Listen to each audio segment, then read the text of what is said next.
على آثارهم مهتدون وكذلك ما أرسلنا من قبلك في قرية من نذير إلا قال مترفوها إنا وجدنا آباءنا على أمة وإنا على آثارهم مقتدون قال ولو جئتكم بهذا مما وجدتم عليه آباءكم قالوا إنا بما أرسلتم به كافرون فانتقمنا منهم فانظر كيف كان عاقبة المكذبين. سورہ زخرف کا ایک رکوع میں نے ابھی آپ کے سامنے پڑھا. سورہ زخرف مکی صورت ہے اور مکے میں نازل ہونے والی صورتوں میں اللہ تعالیٰ نے اپنی نعمتوں کا تذکرہ فرمایا اور اللہ کو ماننے کا تذکرہ ہے، بتوں کو چھوڑنے کا تذکرہ ہے. گزشتہ مجلس میں یہ آیت آئی تھی کہ اللہ کا کرم ہے کہ اس نے سواریوں کو تمہارے لیے مسخر کر دیا، بڑے بڑے جانور تمہارے انڈر میں دے دیا، تم اس کے اوپر بیٹھتے ہو، سواری کرتے ہو. تو سواری کرتے ہوئے اللہ کی نعمتوں کا شکر ادا کرو. وَإِنَّا إِلَىٰ رَبِّنَا لَمُنقَلِبُونَ کہ تمہیں لوٹ کر اللہ ہی کی طرف جانا ہے. سواری کرتے وقت میں جو دعائیں سفر سے متعلق احادیث میں آئی ہیں، ان احادیث میں آنے والی دعاؤں کو آپ دیکھیے کہ رسول اللہ صلی اللہ علیہ وسلم نے جو دعائیں سکھائی ہیں، قیامت تک کے لیے جتنے بھی سواریاں نئے انداز کی ہو جائے، اس میں ایسے لگتا ہے کہ پورے آخر وقت تک کا ماحول رسول اللہ صلی اللہ علیہ وسلم کے سامنے. سواری کے لیے یا سفر میں جاتے وقت پڑھنے کی دعا سب سے پہلے اللہم انا نسألک فی سفرنا ھذا البر والتقوی. اے اللہ، ہم اس سفر میں آپ سے سوال کرتے ہیں نیکی کا اور تقوی کا. چونکہ سفر میں ایسی چیزیں ہو جاتی ہیں جس سے نیکیاں چھوٹ جاتی ہیں. نمازیں چھوٹ گئی، دوسری کچھ چیزیں ہو گئی، تو بتایا گیا کہ سفر میں یہ دعا کر کے سفر شروع کرو. انا نسألک فی سفرنا ھذا، اس سفر میں البر نیکی کا اور تقوی کا، ومن العمل ما ترضی، اور اے اللہ ہم آپ سے اس سفر میں ایسے کام اور ایسے اعمال کا سوال کرتے ہیں جو آپ کے نزدیک پسندیدہ، جو آپ کو کام پسند ہیں، ایسے کاموں کی ہمیں توفیق عطا کرو. ومن العمل ما ترضی. اب آگے اللہم ہون علینا سفرنا ھذا، اے اللہ ہمارے اس سفر کو آسان کر دیجیے. چونکہ سفر کتنا بھی آپ کسی بھی چیز سے کریں، سفر ہے مشقت کا. لوگ سمجھتے ہیں پلین کا سفر بہت اچھا ہوتا ہوگا، لیکن پلین پہ سفر کرنے والوں کو معلوم ہے کہ پلین کا سفر کتنا زیادہ آدمی کو تھکا دینے والا ہوتا ہے. امیگریشن، وہ ٹکٹ چیکنگ، سامان چیکنگ، وہ چیکنگ، غلطی سے تیل کا باٹل رہ گیا وہ نکال کے باہر پھینک دیتے ہیں، وہ کوئی چیز رہ گئی وہ نکال کے باہر پھینکو. اور ایئرپورٹ کے اندر ہی صرف وہ مین گیٹ سے لے کر پلین میں بیٹھنے تک 4-5 کلومیٹر آدمی چلنا پڑتا ہے. تو اللہ کے نبی نے فرمایا اللہم ہون علینا سفرنا ھذا، اللہ ہمارے سفر کو آسان بنا دے. وَطْوِ عَنَّا بُعْدَهُ، اللہ ہمارے اس سفر کو جو بہت لمبا ہے اسے لپیٹ دیجئے، مختصر کر دیجئے. آپ نے دیکھا ہوگا دن کے اور رات کے سفر میں رات کا سفر جو ہے مختصر نظر آتا ہے، دن کا سفر لمبا نظر آتا ہے۔ اور حدیث میں ہے کہ اللہ تعالیٰ جیسے آدمی رجسٹر کو لپیٹ دیتا ہے، پرانے زمانے کے رجسٹر آپ نے دیکھے ہوں گے، پیپروں کے ساتھ ہوتے تھے، ایسا گول لپیٹ دیا جاتا تھا۔ اللہ کے نبی نے بتایا اللہ تعالیٰ اس طرح زمین کو اپنے خاص بندوں کے لیے لپیٹ دیتے ہیں۔ جو سفر اتنا لمبا تھا اسے اتنا نہیں دیتے۔ وَطُوِيَنَّا بُعْدًا، اللہ جو دوری ہے اسے لپیٹ دیجئے، مختصر کر دیجئے۔ اللہم انا نعوذ بک من وعثاء السفر، اللہ ہم اس سفر میں آپ سے سفر کی جو تھکاوٹیں ہیں ان سے پناہ مانگتے ہیں۔ وَكَآبَةِ الْمَنظر، اور ڈرونی اور برے نظاروں سے بھی پناہ مانگتے ہیں۔ آپ نے دیکھا ہوگا اچانک سفر میں جا رہے ہیں، ایک دم ڈرونی منظریں آ جاتے ہیں، جنگلات میں گزر رہے ہیں، دوسری جگہ گزر رہے ہیں، اچانک لگتا ہے کوئی سامنے آ گیا ہے، کوئی پوری سورج۔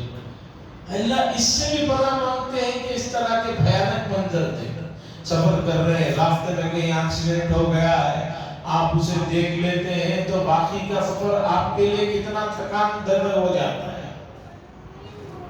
وَكَآبَةِ الْمَنظر وَسُوءِ الْمُنْقَلَبِ فِي الْمَالِ وَالْأَهْلِ، اور اس سے بھی ہم آپ سے پناہ مانگتے ہیں کہ ہمارے مال میں، ہمارے لوٹنے میں کوئی برائی پیش ہے۔ اللہم انت الصاحب فی السفر، اے اللہ آپ ہی ہمارے رہبر ہے، رہنما ہے سفر میں، والخلیفۃ فی الاہل، اور اے اللہ ہماری غیر موجودگی میں ہمارے گھر کی نگرانیاں فرمائیں۔ اب اس سفر کی دعا میں آپ دیکھیے ہر زمانے کے لیے یہ سفر کی دعا پرفیکٹ ہے۔ آپ یہ نہیں کہہ سکتے گھوڑوں کے زمانے کے لیے ٹھیک تھی، اب کاروں کا زمانہ آ گیا تو اس دعا کی ضرورت نہیں۔ اس زمانے میں بھی ضرورت ہے، پلین میں بھی ضرورت ہے، ہوائی جہاز میں، پانی کی جہاز میں بھی ضرورت ہے۔ یہ ہے رسول اللہ صلی اللہ علیہ وسلم کی دعاؤں کی جامعیت اور دعاؤں کا اثر اور دعاؤں کا جو ہے پرفیکٹ ہونا۔ کوئی آدمی کتنا بھی پلاننگ کرتا ہے، 50 سال کے بعد معلوم ہوتا ہے کہ بھئی اس کی پلاننگ ٹھیک نہیں۔ مثال لیجئے ہم یہاں سے جاتے ہیں تو یہاں پر برج بنائی گئی ہے الیاس نگر جانے کے لیے، بنائے ہوئے 2-4 سال نہیں گزرے، انجینئروں نے کہا نہیں بھئی یہ برج کو اور ذرا سامنے تک لے جانا تھا تاکہ جو ہے یہ ہجوم سے بچ جائے۔ تو انسانوں کی پلاننگ کا یہی حال ہے، 5-10 سال کے بعد جو چیزیں بہت اس زمانے کے حساب سے پرفیکٹ ہوتی تھی، 10-20-50 سال کے بعد معلوم ہوتا ہے کہ بھی ان چیزوں کی جو ہے اس میں کچھ کمی بیشی آ گئی ہے، اب ایسے ہونا چاہیے۔ لیکن قرآن و حدیث کی دعائیں اتنی اہم ہے کہ ان دعاؤں کا ہر زمانے میں ہر وقت وہی اثر ہے۔ اور بات جب دعاؤں کی چلی ہے تو میں یہ بات انہی آیات کے ذیل میں ایک مفسر کے حوالے سے بات سناتا چل رہا۔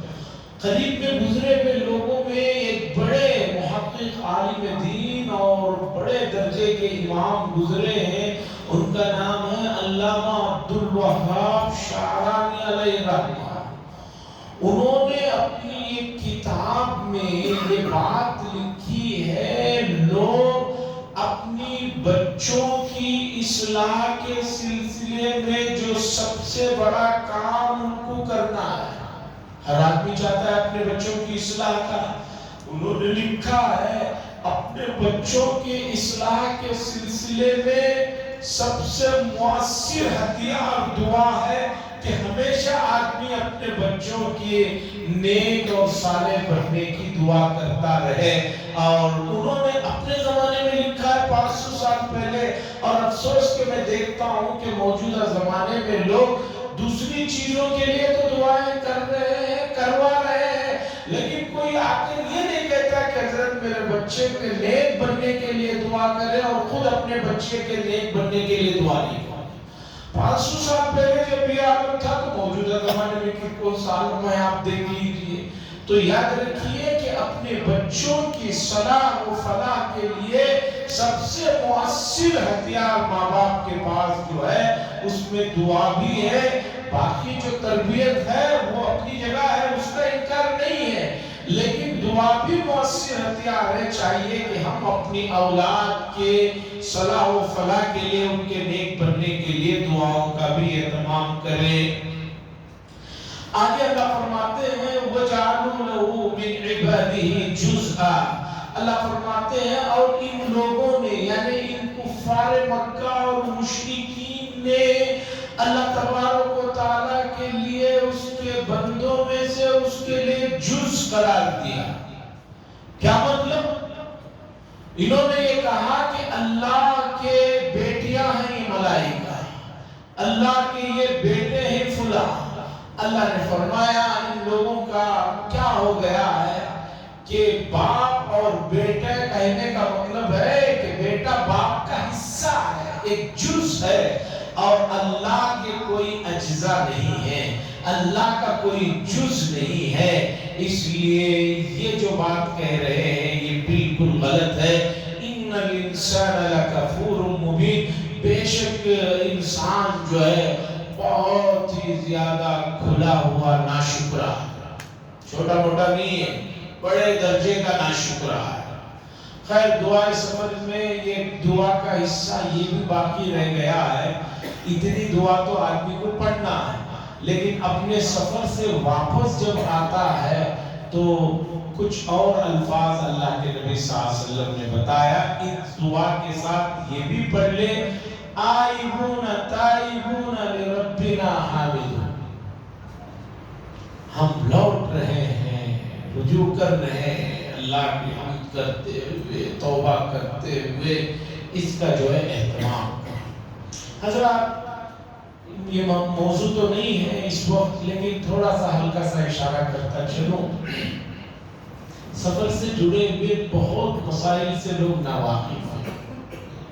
ابھی تقریباً 15-20 دن پہلے حیدرآباد میں آل انڈیا جمعیت علماء ہند کی طرف سے سفر سے جڑے ہوئے مسائل پر ایک فقہی سیمینار ہوا. اور فقہی سیمینار کا مطلب ہوتا ہے کہ موجودہ زمانے میں جو نئے سوالات آ رہے ہیں وہ 3 مہینے پہلے تمام مفتیان اکرام کے پاس انڈیا میں بھیج دیا جاتا ہے کہ بھئی یہ سوالات ہیں، اس کے جوابات آپ کیا قرآن و حدیث سے لکھ کر لاتے ہیں لائیے. چونکہ موجودہ زمانے میں بعض شہر اتنے بڑے ہو گئے ہیں کہ ایک شہر کے کونے سے دوسرے شہر کے کونے تک جو ہے آدمی مسافر بن جاتا ہے. مثلا موجودہ زمانے میں 82 کلومیٹر کوئی آدمی اپنے شہر کے سے نکل جاتا ہے تو وہ مسافر بن جاتا ہے. آپ کو معلوم ہونا چاہیے کہ بمبئی کا ایک کونا دوسرے کونے تک 80 سے 90 کلومیٹر ہے. مثال طور پر ایک آدمی بمبئی سے یہاں نکلا، بمبئی ہی میں ہے، وہ مسافر بن گیا، اس کے لیے کیا مسئلہ ہے. مثال طور پر بنگلور کا بھی تقریباً بہت جگہ یہی عالم ہے. مثال طور پر رام نگرم وہ بھی قانونی طور پر بنگلور میں سیٹل ہو رہا ہے. اب اگر یہ بھی سے مان لیا جائے تو آپ سوچئے ایئرپورٹ سے بنگلور کے ایئرپورٹ سے رام نگر تک تو 80-90 کلومیٹر ہو ہی جائیں گے. یہاں سے ہی 50-55 کلومیٹر ہے، وہاں سے 80 کلومیٹر ہو گئے تو ابھی آدمی مسافر ہے یا نہیں؟ کیوں؟ اس لیے کہ مسافر کو شریعت نے کچھ ڈسکاؤنٹس دیے ہیں اور کچھ دوسرے مسائل ہیں.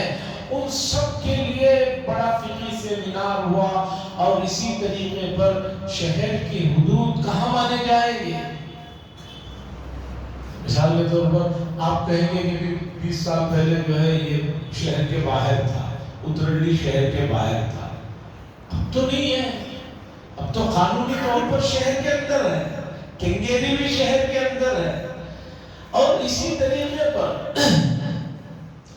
دو شہر بعض مرتبہ ایک ہو جاتے ہیں نزدیک نزدیک ہونے کی وجہ سے، چونکہ حج میں یہ مسئلہ بہت پیش آتا ہے۔ پہلے زمانے میں مکہ المکرمہ اور مینا دو الگ شہر تھے، مینا مکے سے الگ تھا، عرفات مکے سے الگ تھا، لیکن موجودہ زمانے میں مکہ المکرمہ کی آبادی بڑھتے بڑھتے بڑھتے مینا عرفات سے آگے تک چلے گی۔ آدمی مسافر رہے گا، مقیم رہے گا، چونکہ مسافر آدمی اگر تنہا نماز پڑھے، فرض نماز کسی وجہ سے اس کی چھوٹ گئی مسجد میں، تو اب وہ اکیلا نماز پڑھے گا تو اسے 2 ہی پڑھنا ہے، 4 نہیں پڑھ سکتا، اور واپس آ کے قضا بھی کرے گا اپنے گاؤں میں اپنے شہر میں تو اسے 2 ہی پڑھنا ہوگا، چونکہ شریعت نے اللہ نے اسے ڈسکاؤنٹ دیا، اسے لینا ہی ہوگا۔ ہاں جماعت کے ساتھ کوئی آدمی نماز پڑھتا ہے تو اس کے لیے کوئی مسئلہ نہیں ہے، وہ 4 کے 4 ہی پڑھنا ہوگا، ایسا نہیں ہے کہ بھئی میں مسافر ہوں، امام صاحب 4 پڑھا رہے میں 2 پڑھا کے بیٹھ جاؤں گا، ایسے نہیں ہے۔ تو اس سے جڑے ہوئے بہت سارے مسائل تھے، تو خلاصہ کلام یہ ہے کہ شریعت کے ان تمام مسائل پر دن رات جو ہے کام ہو رہا ہے، دن رات کام ہو رہا ہے۔ دکھ اس بات کا ہے کہ شریعت کے بنیادی اور بیسک مسائل بھی لوگ سیکھتے نہیں ہیں اور غلطیاں کرتے رہتے ہیں، اور غلطیاں کر کے آدمی یہ سمجھتا ہے کہ مجھے کسی نے نہیں بتایا۔ کوئی آپ کو نہیں بتائے گا، آپ کی ذمہ داری ہے۔ آپ کو راستے میں پولیس پکڑ لے گا، ٹریفک پولیس، آپ کہنے لگے نہیں مجھے وہاں کسی نے روڈ پہ نہیں بتایا کہ میں یہاں نہیں جا سکتے، یہ ون وے ہے، وہ کہے گا وہ تمہارا درد سر ہے، ہم کیوں بتائیں؟ تمہیں جاننا ضروری ہے۔ نہیں وہ بورڈ گر گیا تھا، وہ ہمارا درد سر نہیں ہے۔ ون وے کا بورڈ بعض جگہ گرا دیے رہتے ہیں، جیسے ہمارے محلوں میں دیکھیے کسی بھی گلی میں کوئی سا بھی بورڈ جو گلی کا نمبر اور روڈ کا نمبر ہوتا ہے آپ کو نہیں ملے گا، سب گرا دیے رہتے ہیں۔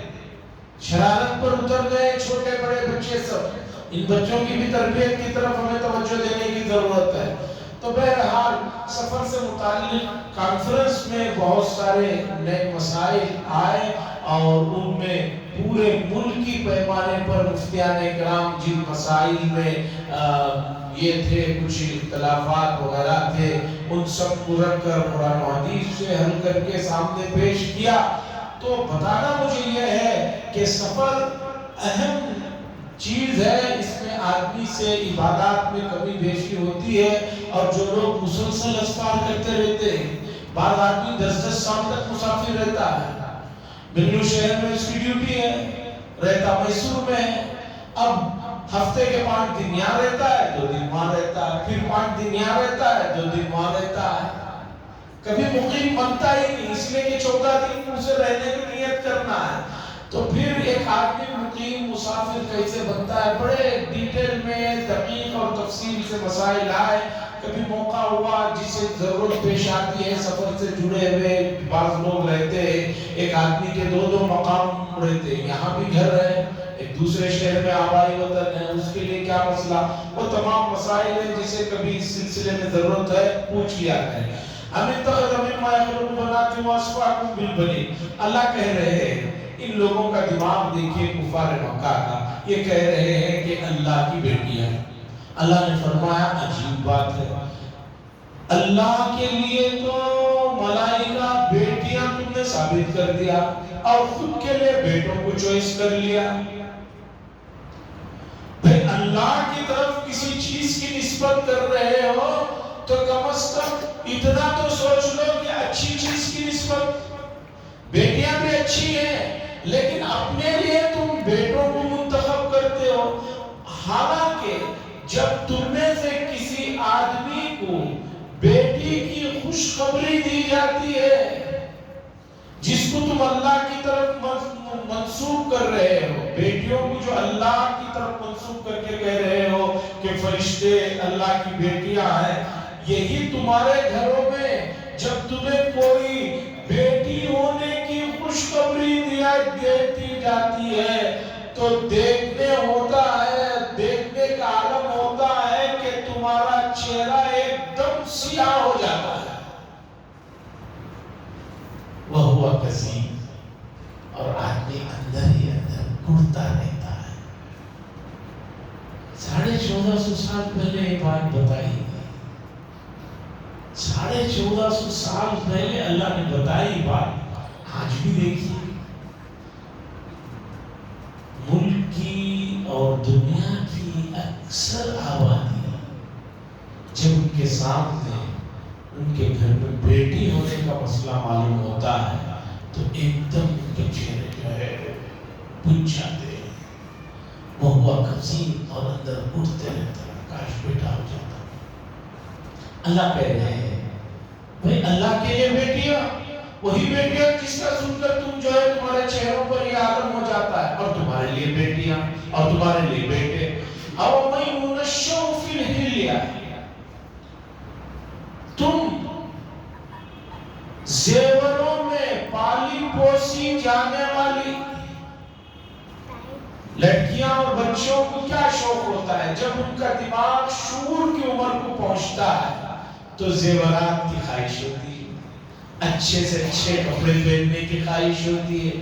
اللہ فرما رہے او من ينشأ في الحلیہ، یا وہ جن کی پرورش جو ہے سونے چاندی میں پالی پوسی جاتی ہے، وَهُوَ فِي الْخِصَامِ غَيْرُ مُبِينٍ، اور وہ بچیاں جو کبھی اپنا مسئلہ کسی کے سامنے رکھنا ہو تو واضح انداز میں رکھ نہیں سکتی۔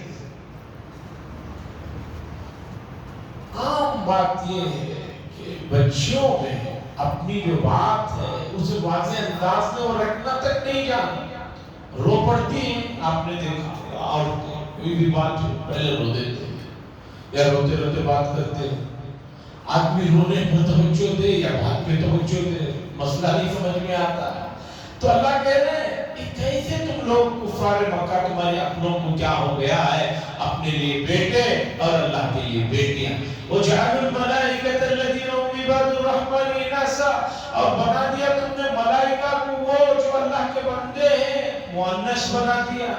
جیسے آسمان اور زمین مؤنث مذکر میں سے کچھ بھی نہیں ہے، اسی طریقے پر اللہ کے جو فرشتے ہیں نہ مؤنث ہے نہ مذکر ہے، یہ ایسی مخلوق ہے۔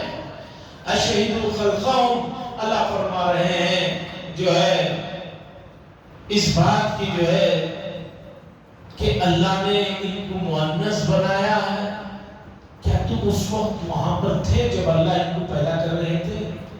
فرشتوں کو جو پیدا کر رہے تھے تمہارے سے ہزاروں سال پہلے، کیا تم لوگ وہاں موجود تھے کہ بتا رہے ہو کہ ہاں یہ مؤنث ہے؟ ستکتب شہادتہم ویسألون، سب کچھ جو کچھ تم کہہ رہے ہو اسے لکھا جا رہا ہے، ویسألون، اور تم سے پوچھا جائے گا۔ وقالوا لو شاء الرحمن ما عبدناہم، اب سنیے ایک اور کفار مکہ کا احمقانہ جواب۔ وہ کہہ رہے ہیں کہ بھئی ہم لوگ جو بتوں کی پوجا کرتے ہیں، ہم جو فرشتوں کو اللہ کی بیٹیاں کہتے ہیں، اگر یہ اللہ کو پسند نہیں ہے تو ہمیں روکے۔ اللہ ہمیں روکے، لیکن اللہ تو روک نہیں رہے ہیں، اس لیے کہ ہمیں خوب مال و دولت دے رہے ہیں، خوب تندرستی ہے، خوب صحت ہے، تو اس کا مطلب یہ ہوا کہ اللہ کو یہ جو ہم بت پرستی میں لگے ہوئے ہیں اس سے کوئی مسئلہ نہیں ہے۔ دلیل دیکھیے، لاجک دیکھیے، یہی لاجک موجودہ زمانے میں ہر آدمی کو ہی ہوتی ہے۔ بے نمازی کو پوچھئے تو نماز کو کیوں دھیان دیں؟ اگر میں اللہ ہی نہیں چاہ رہے میں کیا کروں؟ سوال یہ ہے کیا اللہ نے تمہیں آ کر بتایا تھا کہ تم نماز کو مت جاؤ؟ یہی لاجک ہے۔ ایک خونی اور خونخوار اور درندہ قسم کا آدمی درندگی کر رہا ہے اور یہ کہہ رہا ہے کہ بھئی میں جو کر رہا ہوں ٹھیک ہے، اگر غلط ہوتا تو اللہ روک لیتے۔ یہ سوال 1450 سال پہلے بھی تھا، اس سے پہلے نوح علیہ السلام کے زمانے سے بھی لوگوں کو چلے آ رہا ہے اور قیامت تک بھی رہے گا۔ اس کا جواب سنیے۔ اللہ تبارک و تعالی کے علم میں ہونا اور اللہ کا ایک کام سے راضی ہونا دو الگ چیزیں ہیں۔ اللہ کے علم میں تو ہے کہ تم نماز نہیں پڑھ رہے ہو، لیکن اللہ اس سے راضی ہے یہ اس سے ضروری نہیں ہوتا ہے۔ اللہ تمہارے اس فعل سے راضی ہے، یہ کہاں دلیل ہے؟ علم میں ہونا اور راضی ہونا دو الگ چیزیں ہیں۔ ایک طالب علم اسکول میں بالکل نہیں پڑھتا، استاد کو معلوم ہے یہ فیل ہوگا، وہ فیل بھی ہو جاتا ہے، تو فیل ہونا کا علم استاد کو پہلے سے ہے، چونکہ پڑھ نہیں رہا ہے یہ فیل ہوگا، لیکن اس کے فیل ہونے سے استاد اس سے اس کام سے راضی ہے، یہ کہاں سمجھ میں آتا ہے؟ رضا الگ چیز ہے، علم ہونا الگ چیز ہے۔ اللہ فرما رہے ہیں کہ بھائی معلوم بذالک من علم، ان کے پاس کوئی علم نہیں ہے، انہم الا یخرصون، یہ اٹکل پچو لگا رہے ہیں، یہ لوگ جو ہے صرف تخمینے لگا رہے ہیں، یہ کہہ رہے ہیں کہ بھئی اللہ ہمیں سب کچھ دے رہا ہے اس لیے اللہ ہمارے اس فعل سے راضی ہے۔ نہیں بھائی، اس فعل سے راضی نہیں ہے اللہ آپ کے، اللہ کو یہ چیز ناپسند ہے۔ ورنہ دنیا کا کوئی بھی غلط کام کرنے والا وہ یہی سمجھے گا کہ اللہ کو یہ پسند ہے، اور آپ جانتے ہیں، آپ خود کہتے ہیں نہیں اللہ کو پسند نہیں ہے۔ تو اسی طرح کفر و شرک اور اس طرح کی جو چیزیں تمہارے ذہن میں بیٹھی ہوئی ہیں، وہ جو ہے اللہ نے تمہارے جو اختیار ہے وہ اختیار کو اللہ نے چھوڑ رکھا ہے، کچھ چیزیں آپ کے اختیار میں دی ہیں، اس اختیار سے تم اسے اپنا رہے ہو، اور اللہ چاہتے ہیں کہ اپنے اختیار کو تم اپناؤ۔ ہاں اللہ کو اس کا علم تو ہے کہ تم اپنے اختیار سے غلط چیز کو چوائس کرو گے۔ اب آتے نہ ہو، یہ تو عقلی دلیل تھی، اب نقلی دلیل اللہ دے رہے ہیں۔ اللہ کہہ رہے ہیں ہمیں یہ بتاؤ کہ ہم نے کوئی ایسی کتاب پہلے نازل کی ہے یا دلیل تمہارے درمیان میں بھیجی ہے کہ تم کفر و شرک پر چلتے رہو؟ اگر ایسی بات ہے تو لے کر آؤ۔ یہ تو نقلی دلیل تھی ان کی، عقلی دلیل تھی کہ بھئی اللہ راضی ہے اسی لیے تو ہم کر رہے ہیں، اگر اللہ راضی نہ ہوتے تو ہم چھوڑ دیتے۔ اللہ نے اسے بتایا یہ تم تخمین اور اٹکل پچو لگانا بند کرو۔ اب دوسری نقلی دلیل دے رہے ہیں، اب آتیناہم کتاب من قبلی، یا ہم نے تم لوگوں کو اس سے پہلے کوئی کتاب دی ہے فہم بہ مستمسکون، جسے تم مضبوطی کے ساتھ پکڑے ہوئے ہو، کہ جس میں لکھا ہوا ہو کہ شرک کرو۔ بلکہ اللہ فرماتے ہیں بل قالوا، بلکہ لوگ کہتے ہیں انا وجدنا آباءنا، بے شک ہم نے اپنے آبا و اجداد کو علی امت اسی طرح پایا، ہم نے اپنے آبا و اجداد کو اسی طرح کفر و شرک پر پایا۔ اللہ فرما رہے ہیں ہم نے پایا اور ہم انہی کے نقش قدم پر ٹھیک ٹھیک چل رہے ہیں۔ کفار نے کہا ہم نے اپنے آبا و اجداد کو پایا اور ہم اس کے طریقے پر ٹھیک ٹھیک چل رہے ہیں۔ وَكَذَلِكَ مَا أَرْسَلْنَا، اور ٹھیک اسی طرح اللہ فرما رہے ہیں ہم نے آپ سے پہلے بھی کسی گاؤں میں کسی قریے میں جب رسولوں کو بھیجا، ڈرانے والے نے، نبی نے جب ان کو ڈرایا، إِلَّا قَالَ مُتْرَفُوهَا، مگر اس شہر کے خوشحال لوگ، چودھری بنے ہوئے لوگ، بڑے بنے ہوئے لوگ، انہوں نے بھی یہی بات کی اِنَّا وَجَدْنَا آبَاءَنَا عَلَىٰ أُمَّةٍ، ہم نے اپنے آبا و اجداد کو اسی طریقے پر پایا، وَإِنَّا عَلَىٰ آثَارِهِم مُقْتَدُونَ، اور ہم انہی کی اقتداء کر رہے ہیں۔ یہ کوئی دلیل نہیں ہے، اسے اللہ تبارک و تعالیٰ سمجھا رہے ہیں۔ اللہ سے دعا فرمائے اللہ تبارک و تعالیٰ جو مسئلہ توحید کا بالکل واضح ہے اور اس سے جڑی ہوئی تمام اقسام توحید کی جو واضح ہیں، اور شرک سے جڑی ہوئی چھوٹی بڑی چیزیں وہ بھی قرآن و حدیث نے واضح کی، ہمیں توحید کے تمام اقسام کو اپنانے کی، شرک اور اس سے جڑی ہوئی، چونکہ ریاکاری بھی شرک ہے، حدیث میں ان تمام چیزوں سے اللہ تعالیٰ ہم سب کی حفاظت فرمائے۔ وآخر دعوانا الحمدللہ رب العالمین، الحمدللہ رب العالمین، والعاقبۃ للمتقین، والصلاۃ والسلام علی سید المرسلین وعلی آلہ وصحبہ اجمعین۔ ربنا آتنا فی الدنیا حسنہ وفی الآخرۃ حسنہ وقنا عذاب النار۔ صلی اللہ تعالیٰ وسلم علی خیر محمد وعلی آلہ وصحبہ اجمعین۔